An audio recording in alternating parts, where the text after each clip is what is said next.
सौरभ कुमार का रुख करेंगे पटना से। मेरे सहयोगी हमारे साथ जुड़े हुए हैं। सौरभ, एनडीए में प्रेस कॉन्फ्रेंस होने वाली थी, लेकिन उस प्रेस कॉन्फ्रेंस को रद्द कर दिया और खबर यह भी निकल कर आ गई, नीतीश कुमार बेहद नाराज हैं। आप 101 पर मान कैसे गए? क्योंकि चिराग पासवान के पास जो सीटें गई है उसे भी बीजेपी से वो जोड़कर देख रहे हैं और बड़ा अंदर कुछ हुआ, यहां तक कि बाहर निकल जाने को कह दिया उन्होंने जो नेता वहां मौजूद थे मीटिंग में। बड़े नेताओं को फटकारा गया है। सौरभ कुमार। जी बिल्कुल मकसूद, सबसे बड़ी बात है कि जो आप कह रहे हैं वो बिल्कुल सही बात है। जब दो नेता, जो जदयू के दो बड़े नेता हैं, वो जब दिल्ली से पटना पहुंचे और जब उन्होंने नीतीश कुमार को ये जानकारी दी कि गठबंधन हो गया है और सीट शेयरिंग भी फाइनल हो चुकी है और ये सीटें हमें मिली है, उसके बाद नीतीश कुमार हत्थे से काफ़ी गर्म हो गए और उन्होंने कहा कि मात्र 101 सीटों पर आपने क्यों समझौता कर लिया, जबकि मैंने आपको 103 सीटों पर समझौता करने की बात आपको कही थी। और मैंने ये भी कहा था कि चाहे कुछ भी हो जाए, अपनी पार्टी की जो सीटें हैं वो बीजेपी से ज़्यादा होनी चाहिए, भले ही वो एक सीट हो।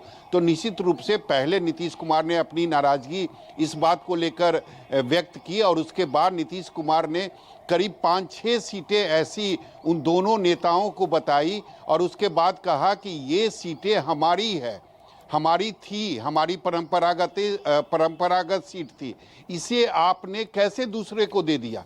मैं कुछ नहीं जानता हूं, इन सीटों को आप वापस लाइए, तभी कोई आगे की बातचीत होगी। और ये कहते हुए नीतीश कुमार ने उन दो बड़े नेताओं को सीएम हाउस से जाने को कहा और बीजेपी से बात करने को कहा। निश्चित तौर पर उसी का साइड इफेक्ट ये रहा कि कल देर रात कार्यकारी अध्यक्ष जो हैं संजय झा, उनके सरकारी आवास पर सम्राट चौधरी, विनोद तावड़े, ललन सिंह, ये सारे लोग करीब 2 घंटे तक बैठे रहे और समाधान खोजने की कोशिश करते रहे। इतना ही नहीं, नीतीश कुमार का गुस्सा जो है इतना पे भी शांत नहीं हुआ। सोनबरसा की एक सीट है जो कि एलजेपीआर के खाते में चली गई थी। नीतीश कुमार ने सोनबरसा से जो मौजूदा विधायक हैं और बिहार सरकार के मंत्री हैं रत्नेश सदा, उनको बुलाकर शाम में सिंबल भी दे दिया। यानी नीतीश कुमार ये चाह रहे थे, ये दिखाना चाह रहे थे बीजेपी को या फिर अपने नेता को कि आपको जो करना था आपने किया, अब मुझे जो करना है वो मैं करूंगा।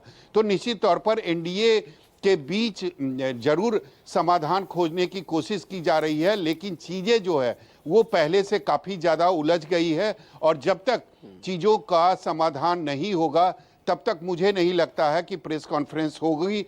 हालांकि आज उम्मीद ये जताई जा रही है कि आज शाम में एनडीए का ज्वाइंट प्रेस कॉन्फ्रेंस हो सकता है, जिसमें तस्वीर जो है वो बिल्कुल क्लियर हो जाएगी। लेकिन ये तय है कि जिन 4-5 सीटों पर नीतीश कुमार ने आपत्ति दर्ज की है, उन सीटों को दोबारा जदयू के खाते में डालना होगा। मुझे लगता है तभी बात बन पाएगी।